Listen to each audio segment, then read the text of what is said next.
Aleluia. Vamos para a palavra de Deus. Atos dos Apóstolos, capítulo de número 11. Palavra de Deus que será pregada nesta noite. Atos, capítulo 11. Palavra de Deus. Vamos dar um pouquinho de brilho nesse som aqui. Já Deus te usar, parece que está um pouquinho afônico. Ou eu que estou rouco. Rouco eu estou todo dia, né? Vamos ver. Capítulo 11 de Atos dos Apóstolos, versículo de número 19 a seguir. Palavra de Deus, que esta noite será mais uma vez pregada. Certo de que Deus nos usará. Por aqui esta semana já passaram muitos pregadores, príncipes do Senhor. Amanhã meu amigo pastor Marco Feliciano estará aqui com vocês. Tenho certeza que será uma noite especial, abençoada. E assim, por certo, este congresso marcado, 10º congresso, se Deus permitir, muitos outros acontecerão no pavimento que vai ser construído. E eu tenho certeza que esses projetos missionários desta igreja vão abranger muitas outras terras distantes, pertos e assim por diante. As tendas vão ser alargadas e a obra de Deus será feita, porque este projeto, tenho certeza, nasceu no coração do nosso poderoso Deus. Atos capítulo 11, versículo 19 a seguir diz assim: e os que foram dispersos pela perseguição que sucedeu por causa de Estevão, caminharam até a Fenícia, Chipre e Antioquia, não anunciando a ninguém a palavra, senão somente aos judeus. E havia entre eles alguns varões de Chipre e de Cirene, os quais, entrando em Antioquia, falaram aos gregos, anunciando o Senhor Jesus. E a mão do Senhor era com eles, e grande número creu e se converteu ao Senhor. E chegou a fama destas coisas aos ouvidos da igreja que estava em Jerusalém, e enviaram Barnabé até Antioquia, o qual, quando chegou e viu a graça de Deus, se alegrou e exortou a todos a que com firmeza de coração permanecessem no Senhor, porque era homem de bem e cheio do Espírito Santo e de fé, e muita gente se uniu ao Senhor. E partiu Barnabé para Tarso a buscar Saulo, e achando-o, o conduziu para Antioquia. E sucedeu que todo um ano se reuniram naquela igreja e ensinaram muita gente. Em Antioquia foram os discípulos pela primeira vez chamados cristãos. Naqueles dias desceram profetas de Jerusalém para Antioquia. Eu gostaria que todo este povo abençoado, pentecostal, aqui do litoral norte paulista, repetisse comigo o versículo 27, dizendo assim: naqueles dias desceram, ficou bonito, desceram profetas de Jerusalém para Antioquia. Feche os olhos e curve a cabeça. Senhor Deus, que esta noite mais uma vez o Senhor possa nos usar, como sempre tem feito, como o Senhor fez ontem lá no lindo estado do Pará. O Senhor não diferente fará aqui esta noite. Use-me segundo sua vontade, use-me segundo o seu querer. Fale aos nossos corações, trazendo a Deus a revelação de sua poderosa palavra. Certo de que este povo está muito bem alimentado, não só nesta festa, mas durante todos estes 10 anos, Deus tem usado o pastor Valdeir com muita propriedade, como os seus obreiros, pastor Natanael e os outros companheiros de ministério que estão aqui comigo, ladeando esta tribuna e agora intercedendo ao Senhor, para que o Senhor me use mais uma vez. Certo, ó Deus, de que sozinho ou mesmo eu não posso fazer. Por esta razão, tenho há mais de 12 anos estado aos teus pés em um princípio de dependência, sendo completamente dependente de sua poderosa palavra e de sua unção sobrenatural. Por isso, Deus, esta noite, esteja comigo, ajude-me mais uma vez, fale ao coração dos teus filhos, e que não só ouçamos, mas mais do que isso, possamos guardar, possamos levar no nosso coração a sua poderosa e genuína palavra, que vai ser pregada mais uma vez em um nome bendito de Jesus. Os que concordam comigo, levante a mão e dê um grito de glórias ao nome do Senhor que está aqui. Aleluia. Deste jeito é que eu creio. Quem tem seu assento, assente-se. Os que não têm um assento, fiquem em pé comigo, me ajudando e dando glórias ao nome bendito de Jesus Cristo. Aleluia. Lendo este interessante texto da palavra de Deus, texto este que eu tenho certeza de que, se não todos, a maioria dos que aqui estão, um dia já pelo menos passaram ao largo ou leram esta passagem bíblica acerca de uma história esta que compõe a formação de nossa igreja. Quando eu uso o termo igreja, quero deixar todos muito bem cientes de que estou me referindo não a uma determinada denominação, mas sim a igreja de Cristo espalhada sobre os quatro cantos desta terra. Todos sabemos perfeitamente que o livro de Atos dos Apóstolos foi escrito por Lucas, o médico amado, companheiro de ministério do apóstolo Paulo. Lucas não escreve somente o livro de Atos, mas Lucas teve também a responsabilidade, como também o prazer de escrever dois importantes livros da Bíblia Sagrada. O primeiro livro que Lucas escreve é o Evangelho segundo escreveu São Lucas, que leva o seu próprio nome. O segundo livro, que na verdade é a continuação do primeiro, porque da forma que termina o Evangelho de Lucas, inicia o livro de Atos dos Apóstolos. Diferente é que no primeiro livro ele trata acerca de uma biografia, mais precisamente a própria biografia de Jesus Cristo. O segundo livro, não diferente, ou por que não dizer, o segundo livro, que é Atos, ele agora não trata somente de uma biografia, mas sim de uma história compondo diversos personagens, a história da formação da igreja de Jesus Cristo.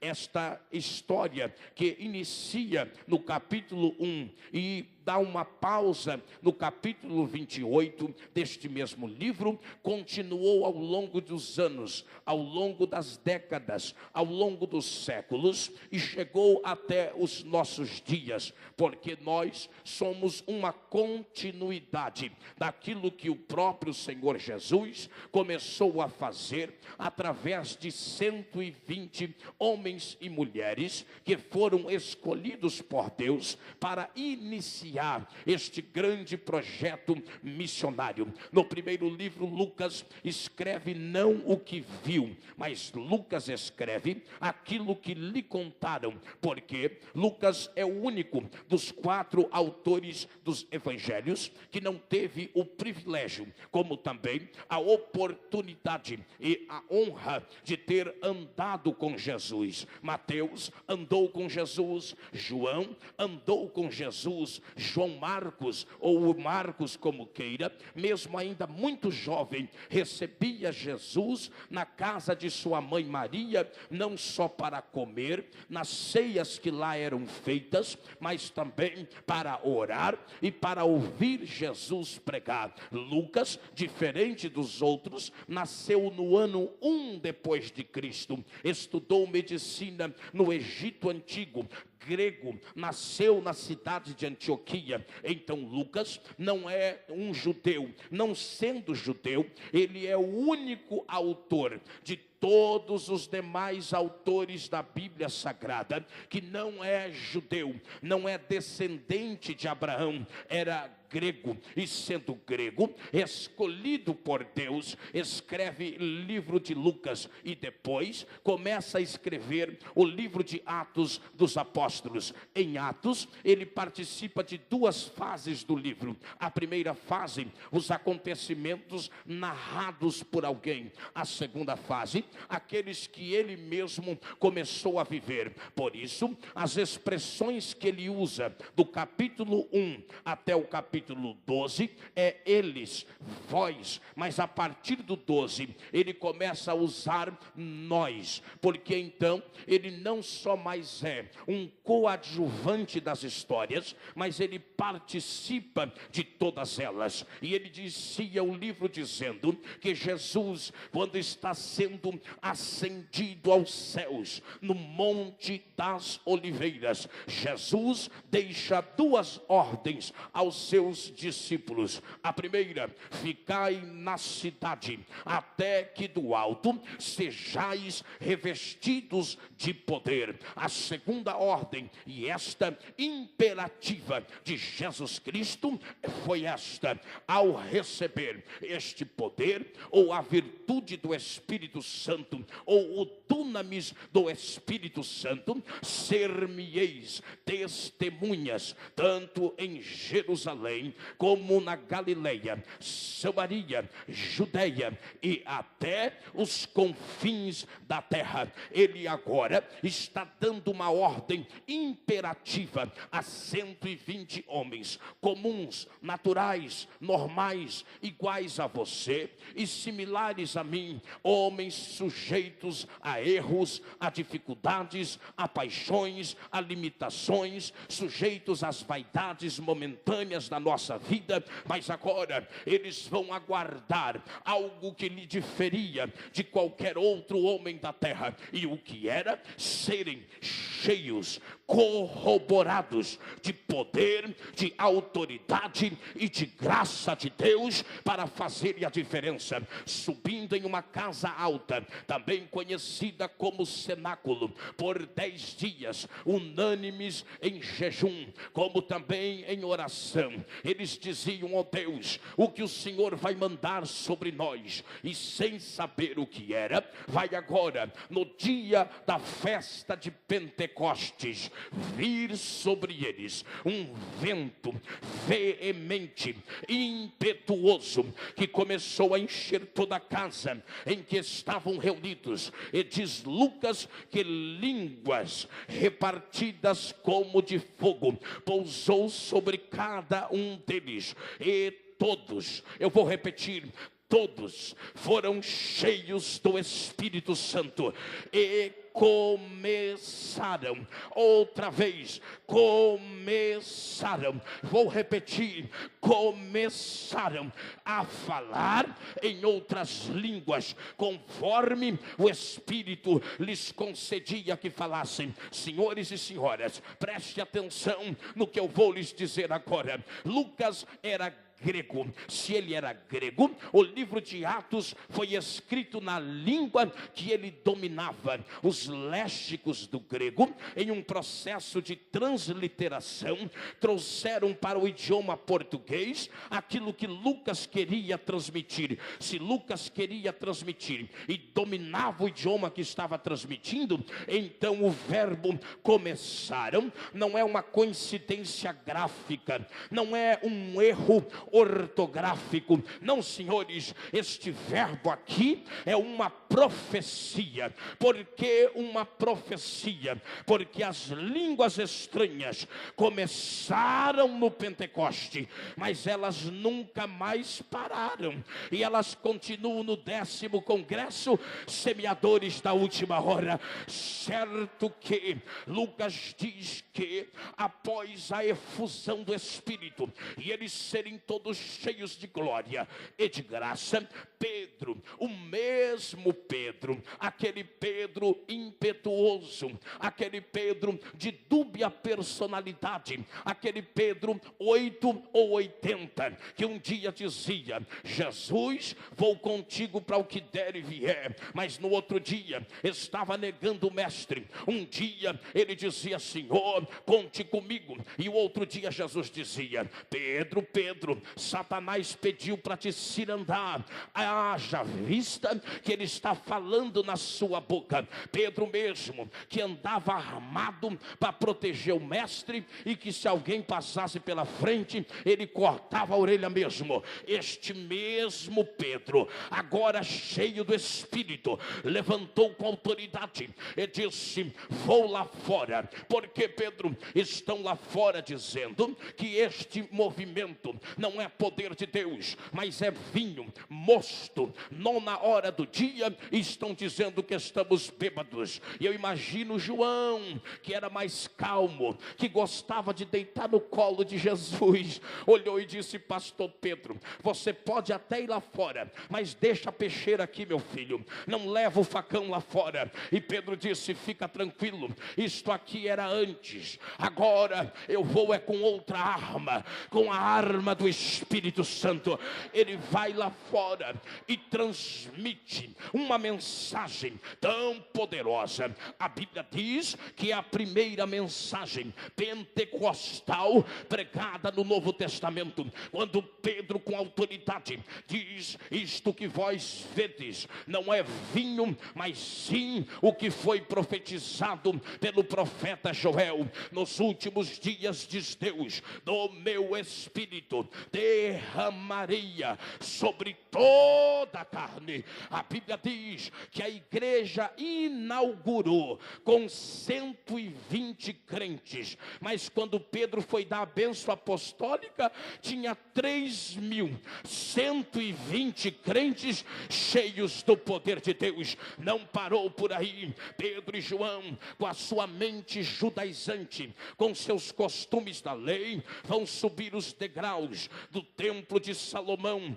reconstruído por Zorobabel, e agora, recitando os salmos de Davi, eles vão subindo as escadas do templo, e ao pé do templo, sentado na escada, um coxo que por mais de 40 anos olhava para dentro de uma cumbuca de moedas, e sempre que olhava para a cumbuca de moedas, não percebia que quem quer milagre não pode olhar para baixo, quem quer milagre tem que olhar para cima. Por isso ele estendeu a cumbuca, olhando para baixo, disse: varões galileus, dai-me prata ou dai-me ouro. E Pedro e João disse: quer milagre? Então para de olhar para as moedas e olha para o homem de Deus.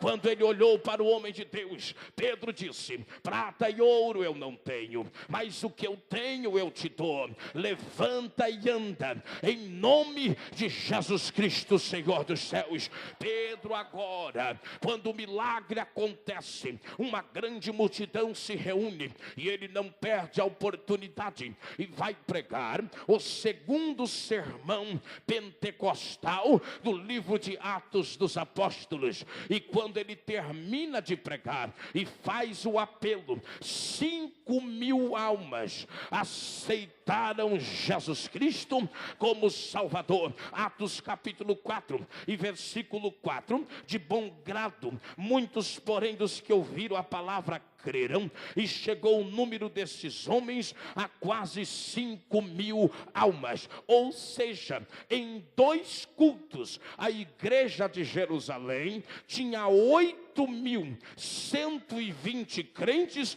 cheios do poder de Deus. Não parou por aí. Pedro e João, e Tiago, e André e Filipe, e Natanael, e todos os demais andavam do norte para o sul de Jerusalém, dizendo: o nosso Cristo está vivo. E as multidões se aglomeravam, e os milagres aconteciam. E a minha Bíblia diz, em Atos capítulo 6 e o versículo versículo de número 7, diz assim: e crescia a palavra de Deus, e em Jerusalém se multiplicava muito o número dos discípulos, e grande parte dos sacerdotes obedecia à fé. Agora, senhores, não era 8.000, era toda Jerusalém embriagada no poder de Deus. Não parou por aí. A minha Bíblia diz em Atos capítulo 9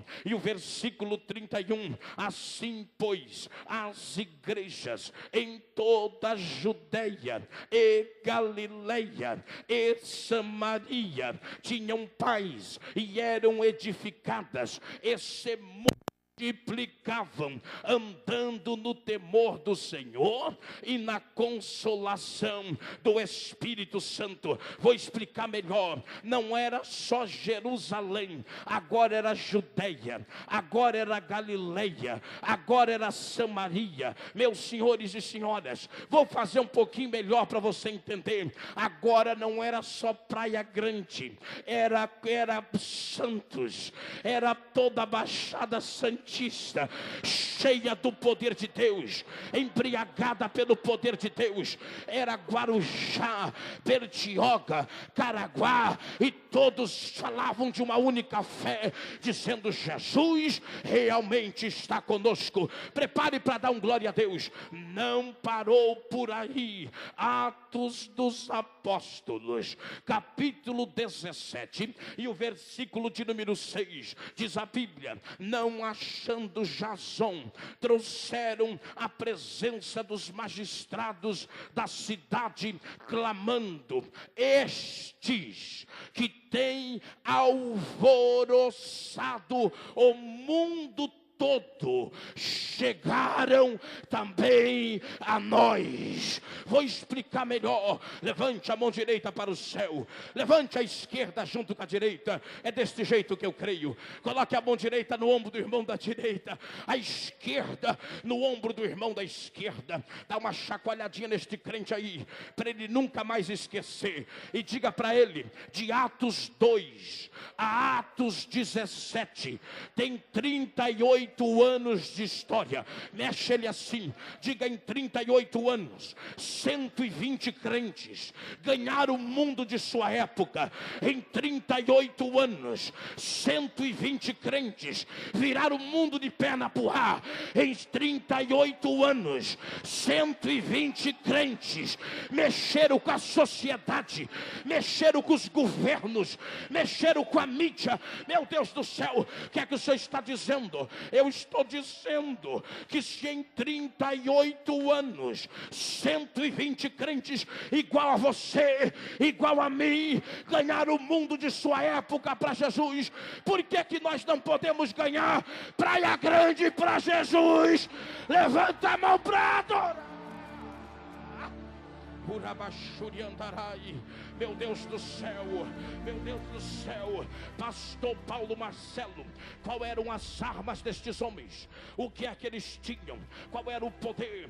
Qual eram as ferramentas? Qual eram as estratégias de trabalho? Qual era a maneira de trabalhar? Quais os livros que eles liam?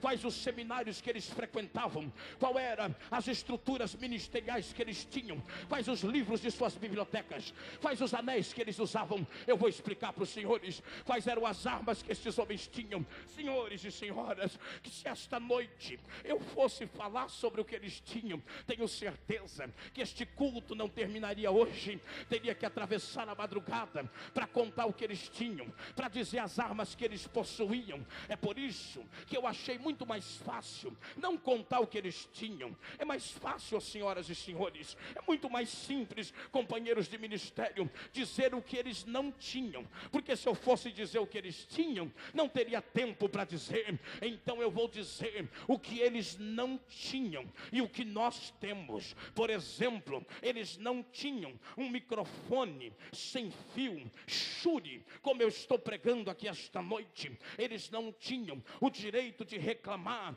do retorno, e não tinham um retorno agradável que está descansando o meu cansado diafragma de muitas jornadas ministeriais. Eles não tinham tinham transmissões de seus cultos pela internet. Eles não tinham uma linda filmagem como os irmãos vão ter no final do culto para levar o culto para casa. Eles não tinham um lindo templo como nós temos aqui hoje. Eles não tinham estruturas eclesiásticas e ministeriais. Eles não tinham jogos políticos de interesses de poder. Eles não tinham brigas por credenciais, não tinham brigas por cadeiras. Eles não tinham anéis lindos de pedras de diamante e de pedras de safira nos seus dedos para comprovar os muitos diplomas que alguém fizera ou realizou. Eles não tinham nos seus gabinetes pastorais e diplomas de doutores